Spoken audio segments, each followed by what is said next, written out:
Okay. Moin welcome. This is the Ande Podcast today with me, Dimi, and Extraction. Servus.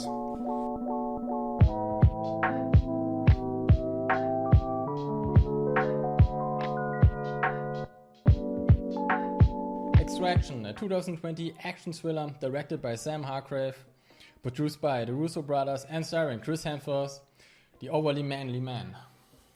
Tyler Rake, played by Chris Hemsworth, a fearless, handsome, black market mercenary, embarks on the most deadly extraction of his career when he's enlisted to rescue the kidnapped son, Ovi, of an imprisoned international crime lord. Tyler and Ovi try to escape the war zone of Bangladesh, a violent, bloody adventure a la John Wick. What are your thoughts about the movie? It was a very nice movie. Okay. It was actually really, really simple. Mm-hmm. Not too much drama, not too much from this, from that. I like the movie very much. A very simple storyline, yeah. But I'm kind of disappointed because it was a simple storyline. Yeah, because it's written by the Russo brothers, and the Russo brothers are like top tier. And you think like, okay, it's the Russo brothers. It could be a little bit. I expect a little bit more, but yeah. But to be honest, I'm satisfied. Yeah, but you have to think of that. Even Gordon Ramsay makes once in a while a sandwich, right? Yeah, but it's fucking Gordon Ramsay, man. What are you? An idiot sandwich. Remembers me a lot of back in the 90s. A good action movie. You don't care about the plot in general, but you're here for the violence and action, and that is what you get: a superb camera movement combined with outstanding action performance by Chris Hemsworth. So totally respect for him. That's because the director Sam Hargrave is actually a stuntman, and that is why the camera movement is so fluid combined with the action sequences. Especially in the narrow corridors when they walk between houses and stuff. It's like really it feels like it is done in one take. There's really like a dance between Chris Hemsworth and the camera crew. A steady back and forth. It's like outstanding. Chef's kiss. It was really nice. At what point did you thought, wow? When it was about the killing. Obviously. No, I think my favorite moment was when Chris Hemsworth was captured by the bad guys, by the kidnappers, and he was like, okay. This was the first action sequence. Yeah. Okay. It was like, okay, the fuck. You ain't no shit against me, so. Yeah, the one-man army. Yeah. Kinda. When the guy was pointing the gun to his head, and he pulled the trigger, and he didn't even blink. He didn't flinch. Yeah. He was at this moment. All the other guys, the bad guys, knew he's the dude. Yeah, he's a dude. For me, it was like one or two of my favorite scenes. Was when he kicked this one guy through the wall, or kind of, and the head bounced on top of the wall, and he crashed down on his spine. And the second one was when he pushed this random dude into the hole or into the rake with his head. That was like fucking. that was fucking brutal. Yeah, but it was to expect it. Yeah, kind of. But you have to see it's the first action sequence, and it sets a really high bar. So it sets the bar really, really, really high. What I liked about the movie was the fact that Tyler Rake was a total badass.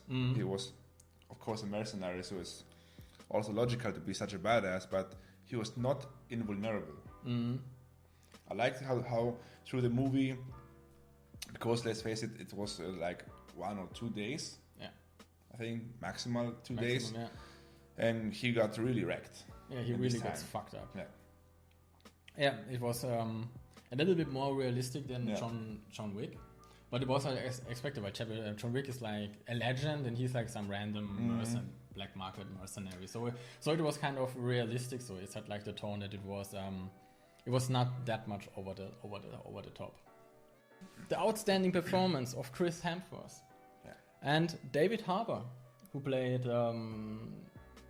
the friend of Tyler Rake. Yes, that was also one of my favorite scenes. The trailer, yeah. This was my second favorite scene. Yeah, because it gives us a little break from all the violence, and it builds a little bit more of character development. The friendship between soldiers is very deep and very loyal. It's a strong bond. If you haven't been in the military, it's hard to understand. I mean, when I was in the military, I had like the same loyalty to my fellow comrades. I was not friends with everyone, but it was like, okay, you kind of stand together, even if you don't like someone also. Especially those two, they went through a lot of hardship, and Chris with Taylor actually saves him. So David Harbour is kind of indebted to him. So it's kind of hard that he betrays him. So it's heartbreaking. Intense. Yeah, it's very intense, and it's also because it gives us the feeling.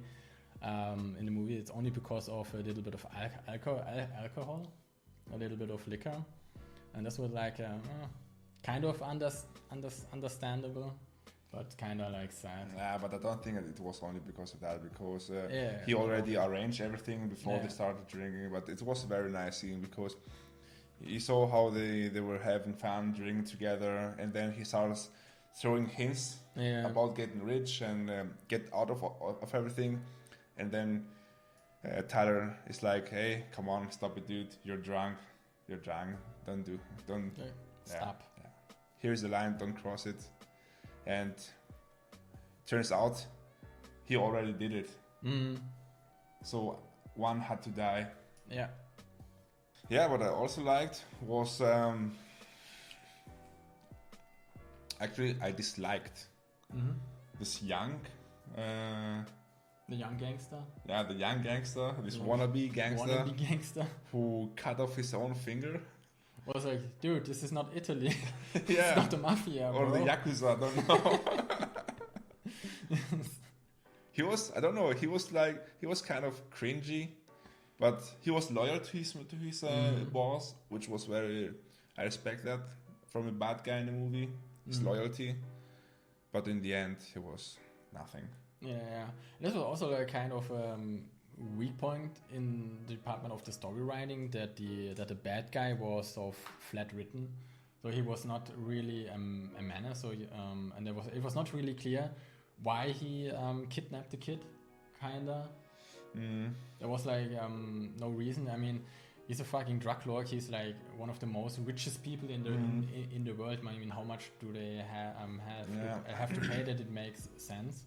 If you compare it to like Pablo Escobar, he would never kidnap a kid or something like that for a little bit of money. I mean, Pablo Escobar wasted $20 million just because his daughter was freezing. So like money means nothing to those people. Yeah.